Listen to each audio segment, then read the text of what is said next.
السلام على سید المرسلین اما بعد فاعوذ باللہ من الشیطان الرجیم بسم اللہ الرحمن الرحیم درود پاک پڑھ لیں اللہم صلی علی سیدنا و مولانا محمد وبارک وسلم صلاۃ و سلام علیک یا سیدی یا رسول اللہ۔ پانی کے جھوٹے ہونے کے اعتبار سے ہم نے جو وہ چند مسائل جو وہ سماعت کیے، ایک اصول جو ہے وہ ہم سمجھ لیتے ہیں، اس کے بعد ہم نیا جو ہے وہ ٹاپک پر چلتے ہیں۔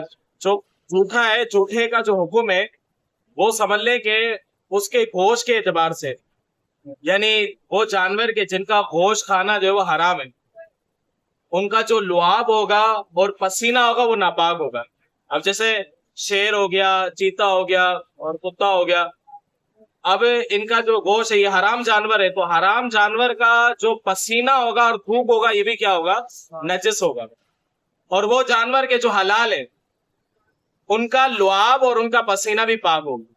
اب جیسے بکری ہو گئی اور اسی طرح جو وہ گائے ہو گئی، بھینس ہو گئی، تو یہ حلال جانور ہے، تو ان کا جو لعاب ہے یعنی تھوک ہے یہ بھی کیا ہوگا؟ یہ پاک ہے، اور ان کا پسینہ بھی کیا ہے؟ یہ بھی جو ہے وہ پاک ہے۔ حرام جانور کے اعتبار سے جیسے اب کتے کی لعاب بھی ناپاک ہے اور کتے کا پسینہ بھی ناپاک ہے۔ اب اگر مثلا جو ہے وہ کسی گرمی ہے ویسے اس کو پسینہ ہے کتے کو اور وہ ٹچ کر کے چلا گیا، وہ ایسی صورت میں اگر اس کا پسینہ ہمیں لگ گیا ہے نا، تو پھر ایسی صورت میں کپڑے کیا ہو جائیں گے؟ نجس ہو جائیں گے۔ وہ جو حرام جانور ہے ان کا لعاب اور ان کا پسینہ یہ دونوں نجس ہے، اور جو حلال جانور ہے ان کا لعاب یعنی تھوک اور پسینہ دونوں جو ہے کیا ہوں گے؟ پاک ہوں گے۔ اب ہم چلتے ہیں نئے ٹاپک کی طرف، تیمم کا باب۔ طہارت کورس کے اندر الحمدللہ ہم نے کئی جو وہ مختصر انداز سے جو وہ سماعت فرمائے۔ اب جو وہ انشاءاللہ تیمم کا باب جو وہ شروع ہوگا۔ دیکھیں اللہ تبارک و تعالیٰ کی ذات وہ ہے کہ اللہ تبارک و تعالیٰ پانی سے بھی ہمیں پاک کرتا ہے اور مٹی کے ذریعے سے بھی پاک کر سکتا ہے۔ کہ تیمم کے حوالے سے جو تیمم کیا جاتا ہے یہ کس سے کیا جاتا ہے؟ مٹی سے کیا جاتا ہے۔ اب وہ ذات دیکھیں کہ جو پانی سے طہارت ہو جاتی ہے، اللہ رب العزت نے فرمایا مٹی سے بھی ہو جاتے، تو ہم بندے اللہ رب العزت کے جیسے اللہ رب العزت ہمیں وہ حکم ارشاد فرمائے، ہم جو وہ مخلوق ہے تو اس کا حکم ماننا جو ہم پر کیا ہے؟ لازم ہے۔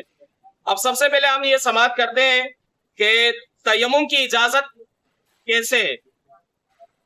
تو جس کا وضو نہ ہو یا نہانے کی ضرورت ہو اور وہ پانی پر قدرت نہ پائے، تو اس صورت میں کیا کرے گا؟ وہ تیمم جو ہے وہ کرے گا۔ اب پانی پر قدرت نہ پانے کی جو وہ کتنی صورتیں اب یہاں پر 10 لکھی ہوئی ہیں، وہ 10 جو ہے انشاءاللہ ہم سماعت کرتے ہیں۔ نمبر 1 یہ ہے کہ ایسی بیماری ہو کہ وضو یا غسل سے وہ مزید زیادہ ہو جائے گی یا جو وہ دیر سے اچھی ہوگی، تو ایسے صورت میں تیمم کرنے کی جو وہ اجازت ہے۔ نمبر 2، چاروں اطراف میں 1-1 میل تک پانی کا پتہ نہ ہو، تو ایسی صورت میں بھی تیمم کر سکتا ہے۔ نمبر 3، اتنی سردی ہے کہ نہانے سے وہ مر جائے گا، یا بیماری ہونے کا قوی اندیشہ ہے کہ لحاف وغیرہ کوئی ایسی چیز اس کے پاس نہیں ہے جسے نہانے کے بعد وہ اوڑھے، سردی کے ضرر سے بچے، آگ نہیں ہے جیسے تاپ سکے، تو پھر ایسے صورت میں کیا کرے گا؟ ایسے صورت میں وہ شخص تیمم کرے گا۔ اصل میں اس کے پیچھے ایک واقعہ بھی ہے۔ ایک صحابی رسول تھے، ان پر جو غسل والے معاملات ہو گئے، غسل فرض ہو گیا۔ اب جو وہ انہوں نے جو وہ کسی سے پوچھا، جب یہ معاملات جو نازل نہیں ہوئے تھے، تو ایسے صورت میں ان صحابی رسول نے کسی اور سے پوچھا کہ اب مجھ پر غسل فرض ہو گیا ہے، اب سخت سردی کی رات ہے، اب میں کیا کروں؟ انہوں نے کہا نہانا تو پڑے گا آپ کو۔ تو وہ جب نہائے تو ان کا انتقال ہو۔ یہ آیت مبارکہ بھی ان کے شان نزول، تیمم کی آیتوں کے کئی شان نزول ہیں۔ ایک شان نزول جو ہے وہ دوسرا بھی ہے حضرت عائشہ صدیقہ رضی اللہ تعالیٰ عنہ کے حوالے سے، کہ آپ کے پاس ایک ہار تھا جو آپ کی بہن کا تھا، تو راستے میں جو کہیں وہ گم ہو گیا۔ اب کافی ڈھونڈنے کی کوشش کی، نہیں ملا، تو رسول کریم علیہ الصلوۃ والسلام نے پورے قافلے کو ہی روک دیا۔ جب پورے قافلے کو روکا تو ایسی جگہ تھی جہاں پانی موجود نہیں تھا۔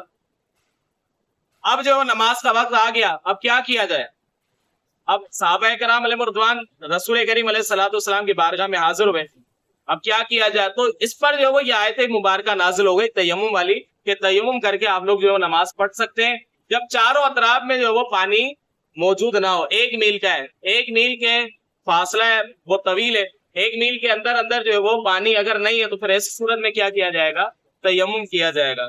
خانے نزول اس کے کئی ہیں۔ اچھا، اتنی سردی کا ہو گیا۔ نمبر 4 یہ ہے کہ دشمن کا خوف ہو، اگر اس نے دیکھ لیا تو مار ڈالے گا یا مال چھین لے گا یا اس غریب نادار کا قرض کھوائے اسے قید کرا دے گا یا اس طرف سانپ ہے وہ کاٹ کھائے گا یا شیر ہے پھاڑ کھائے گا یا کوئی بدکار شخص ہے اور یہ عورت یا امرد ہے جس کو اپنی آبرو کا گھمانے صحیح ہے، تو ایسی صورت میں کیا کر سکتے ہیں؟ تیمم جو ہے وہ کر سکتے ہیں۔ مثلا پانی کے کنارے پر شیر بیٹھا ہوا ہے، چاروں اطراف میں پانی نہیں ہے، اب اگر وہ پانی وضو کرنے جائے گا تو شیر تو اس کا استقبال تو نہیں کرے گا، لیکن یہ کہ وہ چپٹے گا اور کچھ نہ وہ کر ڈالے گا، تو ایسی صورت میں کیا ہے؟ تیمم کی رخصت موجود ہے۔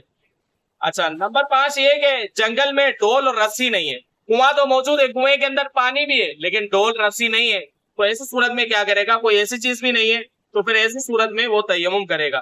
نمبر 6 یہ کہ پیاس کا خوف ہو، پانی تو اس کے پاس موجود ہے لیکن وہ ایسے سفر پر جا رہا ہے کہ جہاں چاروں اطراف میں کہیں پانی بھی موجود نہیں ہے، پانی اس کے پاس صرف پینے کا موجود ہے، تو ایسی صورت میں کیا کرے گا؟ ایسی صورت میں وہ تیمم کرے گا، وہ پانی پیے گا تو ختم ہو جائے گا، تو ایسی صورت میں کیا ہے کہ وہ کیا کرے گا؟ تیمم جو ہے وہ کرے گا۔ اچھا، اتنا پانی ہو کہ وہ خود بھی پیے اور پھر اس کے ساتھ اگر مثلاً کتا ہو جس کا پالنا جو ہے وہ ایسی صورت ہو کہ جس صورت میں کتے کا پالنا جائز ہو، ایسی صورت کے اندر اس کے پاس کتا بھی موجود ہو، تو اگر اس کے پیاس کا بھی خوف ہے تو پھر ایسی صورت میں بھی کیا کیا جائے گا؟ تیمم کیا جائے گا۔ نمبر 7 یہ کہ پانی گرا ہونا، یعنی بہت زیادہ قیمت ہے پانی کی، وہاں کے حساب سے جو قیمت ہونی چاہیے اس سے وہ چند ڈبل مانگتا ہے، تو تیمم کرنا جو ہے وہ کیا ہے؟ جائز ہے، اور اگر قیمت میں اتنا فرق نہیں تو تیمم کرنا جائز نہیں، بشرط اس کے پاس پانی خریدنے کے لیے حاجت اصلیہ سے زیادہ پیسے موجود ہو۔ نمبر 9 یہ کہ یہ گمان کے پانی تلاش کرنے میں قافلہ نظروں سے غائب ہو جائے گا یا ریل جو ہے وہ چھوٹ جائے گی تو تیمم کرنے کی اجازت موجود ہے۔ نمبر 9 یہ کہ یہ گمان کہ وضو یا غسل کرنے میں عیدین کی نماز جاتی رہے گی، خواہ یوں کہ امام پڑھ کر فارغ ہو جائے گا یا زوال کا وقت آ جائے گا، تو ایسی صورت میں بھی تیمم کرنا جو ہے وہ جائز ہے۔ نمبر 10 یہ ہے کہ غیر ولی کو نماز جنازہ فوت ہونے کا اندیشہ ہو تو ایسی صورت میں وہ تیمم کر سکتا ہے، ولی کو یہ اجازت نہیں ہوتی۔ کیوں نہیں ہوتی وہ انشاءاللہ اگلی نشست میں ہم سماعت کریں گے، ٹائم تھوڑا زیادہ ہو گیا۔ اللہ رب العزت سے دعا کرتے ہیں کہ اللہ تبارک و تعالی علم دین سیکھ کر اس پر عمل کرنے کی توفیق عطا فرمائے، آمین بجاہ اللہ۔